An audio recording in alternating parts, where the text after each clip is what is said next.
여러분 안녕하십니까? 아침엔 매일경제 정광재입니다. 오늘 아침 기온이 영하 7도 아래로 떨어지면서 제법 날이 찹니다. 갑자기 찾아온 추운 날씨에 건강 주의하시기 바랍니다.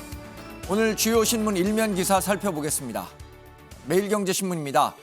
은행과 증권, 보험, 카드사를 비롯해 금융권이 올해 상반기에만 4,700명이 넘는 신규 채용에 나섭니다. 고금리로 사상 최대 이익을 낸 은행권은 예년 상반기보다 700명 더 신입 직원을 뽑을 계획인데 은행은 공공재라는 정부 압박이 거세지면서 고용 인원을 최대한 늘리겠다는 포석으로 풀이됩니다. 중앙일보는 윤석열 대통령이 노동조합 재정 투명성과 관련해 국민의 혈세인 수천억 원의 정부 지원금을 사용하면서도 법치를 부정하는 행위에 대해서는 단호한 조치를 취할 수밖에 없다고 말했다는 사실을 전했습니다. 윤 대통령은 한덕수 국무총리와의 주례 회동에서 노조 회계 투명성은 노조 개혁의 출발점이라고도 밝혔습니다. 한국일보 일면은 북한의 600mm 초대형 방사포 추가 도발을 보도했습니다. 지난 18일 미국을 표적으로 상정한 ICBM 화성 15형 발사한 지 이틀 만인데요. 북한은 이번 방사포 도발이 그제 실시된 한미 공군의 연합 공중훈련에 대한 맞대응이라는 점, 또 미국이 아닌 남한이 타격 대상이 될 수 있다는 점도 밝혔습니다. 조선일보는 바이든 미국 대통령의 우크라이나 키이우 깜짝 방문 소식을 전했습니다. 지난해 2월 러시아의 우크라이나 침공 이후 바이든 대통령의 키이우 방문은 이번이 처음입니다. 오는 24일 우크라이나와 러시아 전쟁 발발 1주년을 맞아서 우크라이나에 대한 미국의 변함없는 지원 의지를 밝힌 것으로 풀이됩니다. 지금까지 일면 소식을 통해 주요 이슈들을 살펴봤고요. 이제부터는 키워드를 통해서 본격적인 신문 읽기 시작해 보겠습니다. 친절한 설명과 예리한 비평으로 뉴스 행간에 숨은 의미까지 자세히 분석해 주실 네 분의 패널 모셨습니다. 어서 오십시오.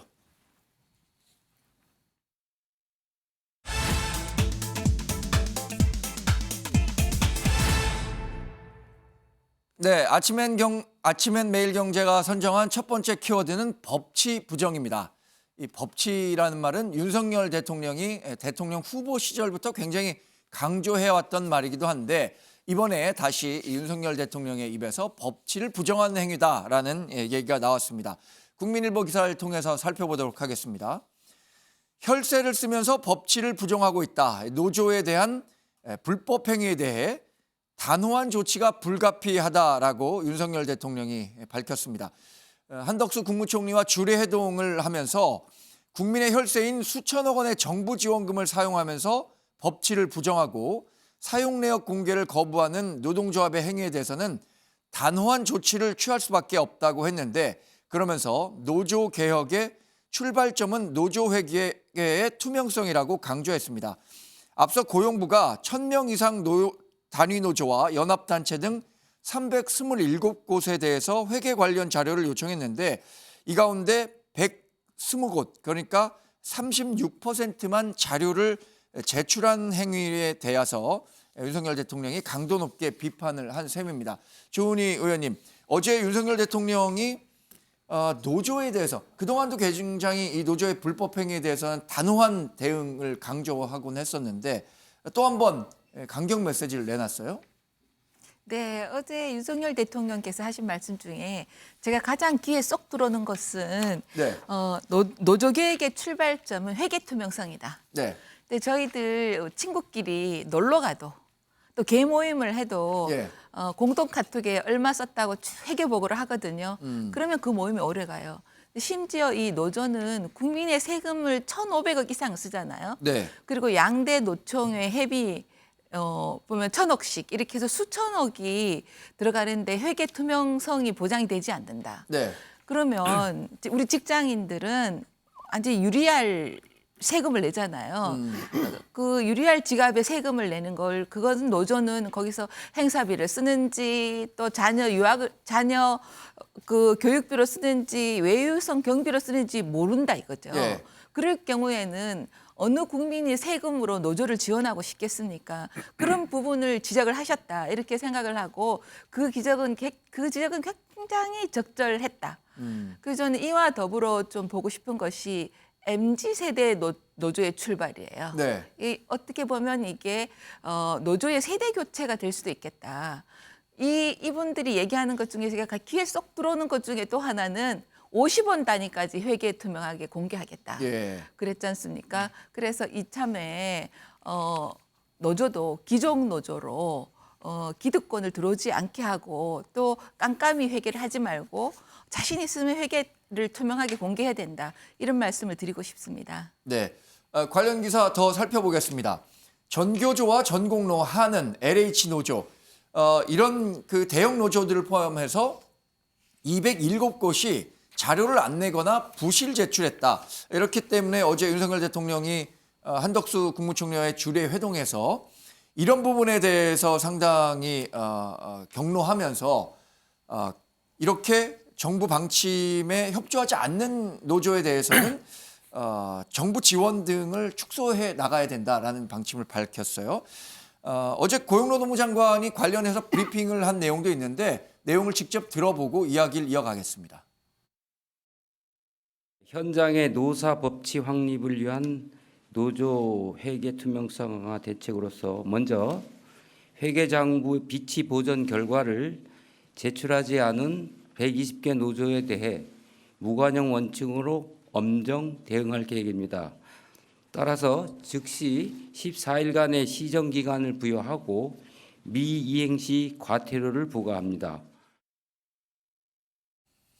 네, 조우섭 의원님. 네. 의정 활동 이전에 뭐 NGO 활동도 하시고 다양한 사회 활동, 특히 이런 재정이나 뭐 회계를 동반한 일들을 하셨었을 텐데 이 노조가 회계 장부를 공개하지 않았다는 점에 대해서는 많은 분들이 좀 왜 그거 뭔가 떳떳하지 않은 일이 있나? 왜 공개하지 않아지? 이렇게 합리적 의문을 제시할 수도 있을 것 같아요. 어떻게 생각하십니까? 사실관계를 정확히 우선 할 필요가 있다고 봅니다. 회계장부를 공개하지 않는 건 아니고요. 예. 노조원을 대상으로 해서 회계장부는 항상 공개가 되어 있습니다. 그런데 마치 회계장부가 공개되지 않는 것처럼 뭐가 있는 것처럼 호도되고 있는 현실이 조금 안타까운 거고요. 노조원들은 언제든지 연락할 네. 수 있는데 이게 정부에는 제출하지 않았다 이런 그렇죠. 말씀이시죠? 예, 그런 내용인데 마치 회계장부를 공개하지 않는 것처럼 하고 있어서 그런 거고요. 노조의 비용은 크게 두 가지로 나눌 수 있습니다. 예. 하나는 정부나 지방자치단체에서 지원받는 금액, 그게 예. 약 지금 5년에 걸쳐서 1,500억 정도 된다고 하는 거죠. 또 하나는 노조 조합원들의 조합 비용으로 사용하는 금액, 이 두 가지 종류로 나눠볼 수 있는데 예. 정부나 지방자치단체에서 지원받는 금액은 법률상담소라든가 노동상담소, 비정규직센터 운영이라든가 그 전반적인 노동과 관련된 부분들을 운영을 하고 있는 회계인 거고 그것은 1년에 한 번씩 그 비용을 주는 곳에 제출하게 되어 있습니다. 네. 그래서 이미 그건 뭐 정부의 감사도 받고 이미 하고 있는 부분이고요. 지금 문제가 되고 있는 것은 조합원들끼리 낸 아까 조은 의원님 말씀하신 것처럼 개원들이 갯돈을 냈는데 그걸 공개하느냐 안 하느냐 문제인데 네. 개원들에게 갯돈을 냈을 때 외부에서 보지는 않지 않습니까? 자기들 내에서는 이미 해마다 회계 감사를 통해서 전문 회계사를 통해서 회계 감사를 하고 있고요. 네. 공개를 하고 있고 이미 노동관계법에 따라서 그렇게 하고 있고 비치를 이미 하고 있습니다. 노동조합 사무실에. 그럼에도 불구하고 그렇게 않게 보이는 부분들이 보이는 것처럼 이렇게 호도되는 것이 현실이 조금 그렇고요. 노조 입장에서는 약간 애매한 부분이 있을 수 있습니다. 네. 뭐냐면 제출을 만약에 하지 않습니까? 제출하면 꼬투리를 잡을 수 있어요. 또 제출했는데 사사건건 다 하면서 꼬투리를 잡아서 거기서 또 공격의 빌미로 삼을 수 있는 좀 안타까운 그런 걱정이 좀 있을 수도 있을 것 같고 네. 더 걱정인 것은 우리 윤석열 대통령께서 검사 출신이시잖아요. 네.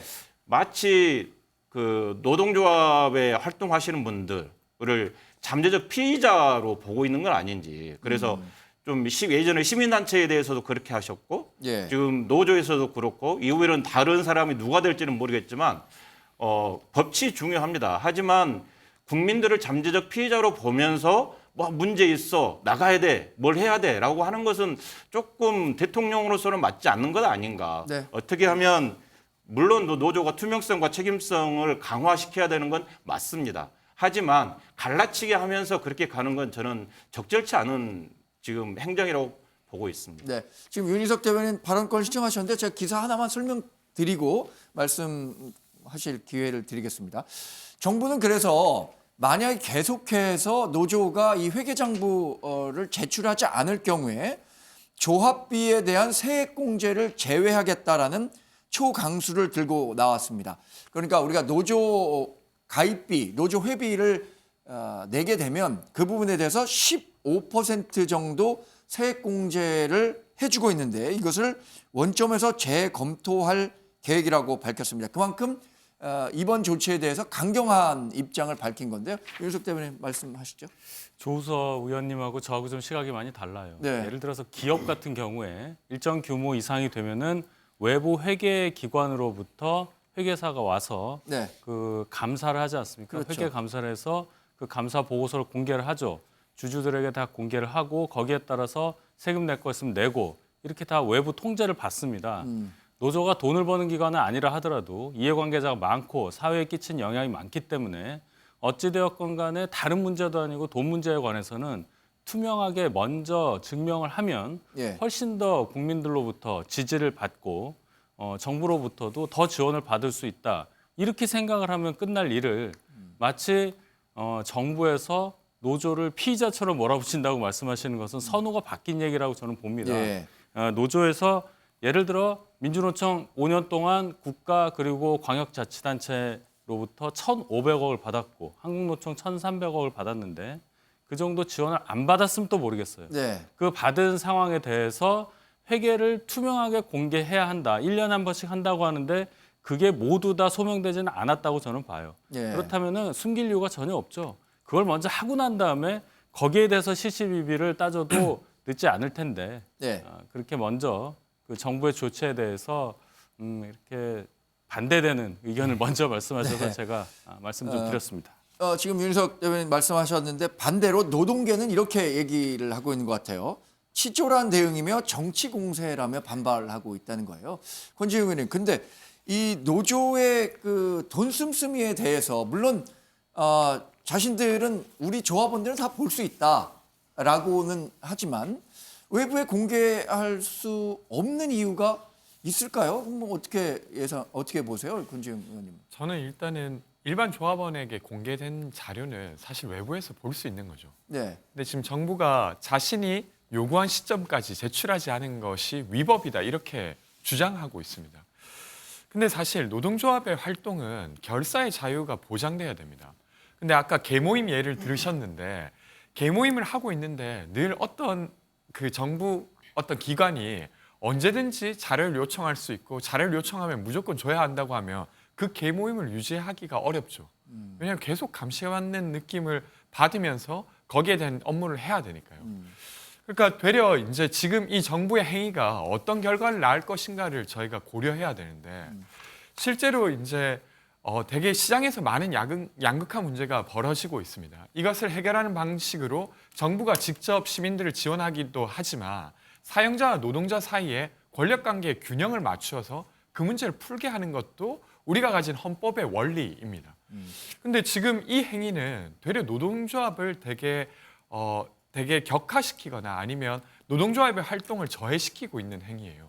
근데 이것을 왜 지금 하고 있는가 이런 것이 밝혀져야 뭔가 더 대응이 되지 않을까 싶습니다. 네, 관련해서 충분한 시간을 주고 이런 노조 활동의 투명성을 국민에게 공개하자는 취지에서 이걸 정부에 제출해 달라라는 요구를 할 경우에 노조 측에서 계속해서 이렇게 거부하는 게 어떻게 보세요? 네, 이제 사실 어떤 기준선이 좀 다른 것 같은데요. 이미 조합원들에게 공개되고 있는 것이 충분히 공개되고 있는 것이다라고 생각할 수도 있고 네. 조합원에게 공개되지만 정부에 제출하지 않은 행위는 공개하지 않은 행위라고 볼 수도 있는 거 그건 시각차가 있는 것 같습니다. 네. 근데 보기에 따라 이제 이미 공개되고 있다고 볼 수도 있는 것이죠. 근데 저는 만약에 정부가 정말로 진심으로 노동조합의 회계 투명성을 강화하고자 했다면 노조들과 협의해서 그 방법을 찾았으면 될 거라고 생각합니다. 네. 근데 그게 아니라 아주 일방적으로 자료를 제출해라. 그렇지 않으면 법 위반이다라고 으름장을 놓고 있는 상황이죠. 네. 중앙일보 기사를 보면요. 윤 대통령은 어제 이런 얘기도 했다고 전해졌습니다. 노조 폐해를 종식하지 않고는 미래도 없다. 그러니까 청년 세대들에게 제대로 전달해줄 미래도 없다 이렇게 얘기를 했어요. 그러니까 상당히 어제의 윤 대통령의 워딩 자체만 놓고 본다면 노조가 일삼고 있는 뭐 약간 불법적인 행동들에 대해서는 강경하게 입장을 정하고 이런 정치적 스탠스를 유지하겠다라는 움직임으로 풀이해 볼 수 있겠죠, 조 의원. 네, 윤 대통령의 저 말씀은 노조 폐해라는 것은요, 기존 노조를 얘기하는 겁니다. 조금 전에 자막으로 민주노총이 치졸한 정치 공세다, 총선 때 표 달라는 거다 이렇게 비판을 했던데요. 저는 이런 비판이 노조하고 지금 이재명 방탄 국회를 여는 민주당하고 조금 비슷하다. 분리하면 정치 공세다 이렇게 정치 탄압이고 정치 공세다 이렇게 말하는 것 같은데요.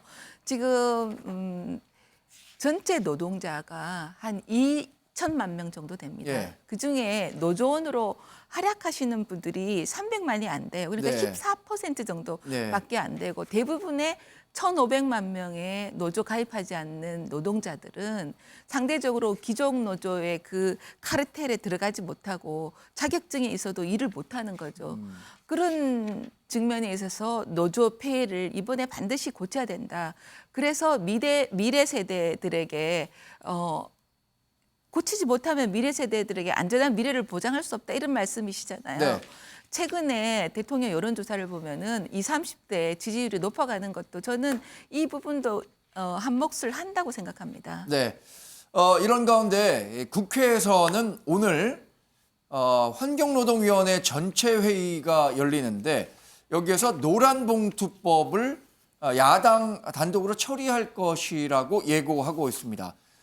반면에 정부 측을 대변하는 추경호 기획재정부 부총리는 헌법에 위배되는 행위다. 또 국민의힘 의원들도 단독 표결에 반대하고 있는데 현재의 형국만 놓고 본다면 환노위 과반을 야권에서 차지하고 있기 때문에 환노위는 통과되고 이후에 법사위로 올라갈 것으로 예상이 되는데 조우섭 의원님, 네.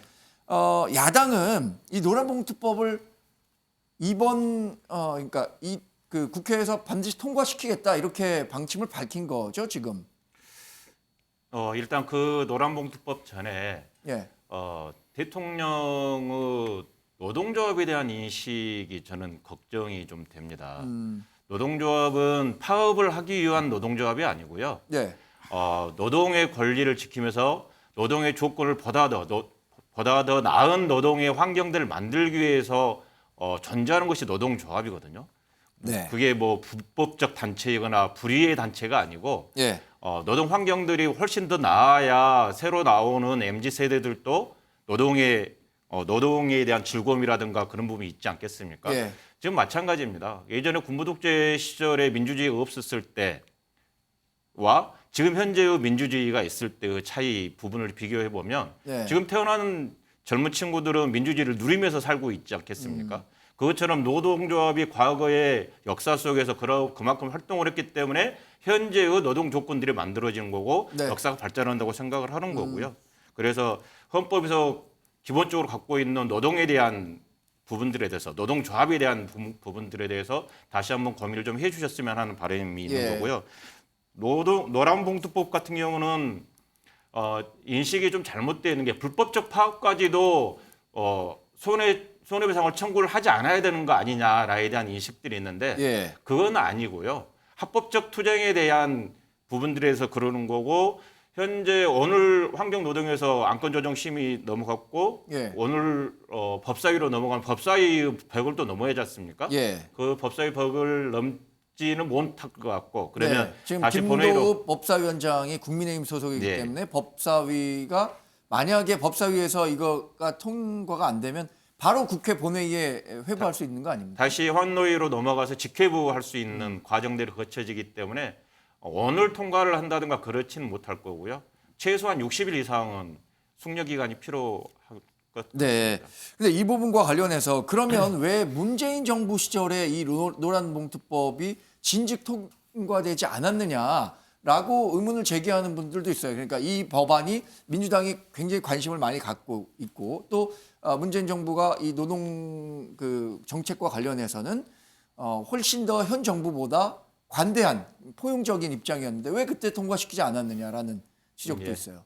그 비판은 달게 받아야 되죠. 문재인 정부 때 통과하지 못한 법안들이 노란봉투법뿐만 아니라 여타의 다른 법들도 많이 있습니다. 예. 하지만 그때 당시 많이 있는데 그걸 챙기지 못했던 부분들도 있는 거고요. 예. 지금이라도 그때도 제가 알기로는 법안은 발의가 돼 있었는데 예. 그에 대한 부분들에 대해서 여야의 협의라든가 그런 부분들이 좀 숙려되지 않아서 통과되지 못했던 부분들이 있었던 것 같아요. 그러니까 민주당이 의석수가 다수를 차지하고 있기 때문에 모든 법안을 다 할 수 있다라고 국민들께서 생각하실 수 있는데 국회 상황은 그렇지 않더라고요. 네. 국회에 들어가 보니까 여야 협상을 해야 되고 결국에 막판에 가서 협상이 안 되는 경우에는 뭐 다수 의석 다수결 표결로 의해서 통과되는 부분들이 있는 것 같습니다. 숙려의 기간이 필요했다 이렇게 이해를 하면 되겠군요. 네. 그러면 네. 조선일보는요. 이 노란봉투법 통과와 관련해서 경제 6단체는 굉장히 그 걱정을 하는 목소리를 담았습니다. 노란봉투법 강행을 국회에서 막아달라.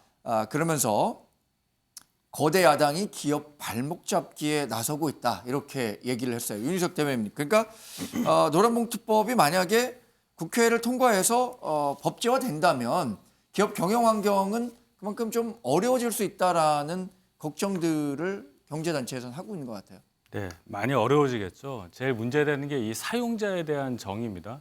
이 사용자가 어떠냐, 사용자의 정의에 따라서 노동쟁의가 발생했을 때에 그 당사자가 정해지는 건데 이 노란봉투법이 통과가 되면 그냥 사용하는 사람, 사용자 말고도 근로조건의 결정, 거기에 영향을 미칠 수 있는 사람들은 또 그 사용자 범위에 포함이 되는 거예요. 예. 즉 하청업체에서 뭔가 협상을 할 때 원청업체까지도 그 대상이 된다. 협상의 대상이 된다.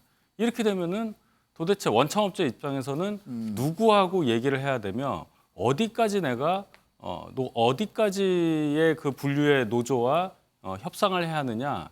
여기서부터 얘기가 달라지거든요. 예. 책임 범위가 달라진다는 얘기입니다. 이 얘기는 결국은 헌법상의 그 죄형 법정주의, 정확하게 대상을 정해서 벌을 주든지 규율을 하지 않으면 안 되는 그 사항을 위배할 수 있는 가능성이 커진다. 네. 따라서 조우섭 의원이 여러 말씀을 하셨는데 노조에 대해서 이렇게 특혜와 같은 예외를 인정하는 시각에 대해서 다시 한번 생각해 봐야 된다는 거예요. 아까 말씀드렸듯이 그 노조 관련해서 법률상 그 규정되어 있는 회계 보고에 대해서도 이렇게 정치적으로 해석을 하시는데 그 외에 노동쟁의 관련해서도 이런 노란봉투법을 통해서 노조만 예외를 두고 헌법상의 원칙까지 뛰어넘으려고 하는 시도에 대해서 국민 여러분들께서도 좀 생각을 많이 하셔야 한다. 왜 네. 노조만 법 위에 군림하여야 하는 이런 상황을 맞아야 하느냐. 네. 여기에 대해서 많은 고민이 필요하다고 생각합니다. 네.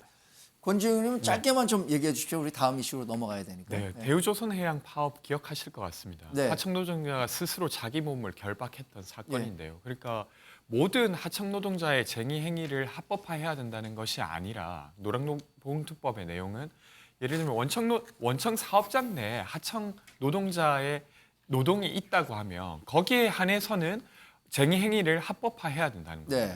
그러니까 사실 수많은 사람들이 하청 노동자로 살고 있는데 자신의 근로 조건을 낮게 하기 위해서는 원청과의 관계를 사실 개선시켜야 되는 부분이 있기 때문에 네. 그 쟁의 행위를 인정하지 않으면 사실상 헌법에 노동자의 파업권을 부정하고 있는 상태가 되는 것이죠. 예. 그래서 되려 헌법을 지키게 하기 위해서 노란봉투법을 통과시켜야 된다는 이야기 드리고 네. 싶습니다. 오늘 환노위 통과하고요. 법사위 어떻게 결론을 내릴지 또 만약에 국회 본회의의 표결이 이루어지면 어떤 결론이 나올지 관심을 갖고 지켜보겠습니다.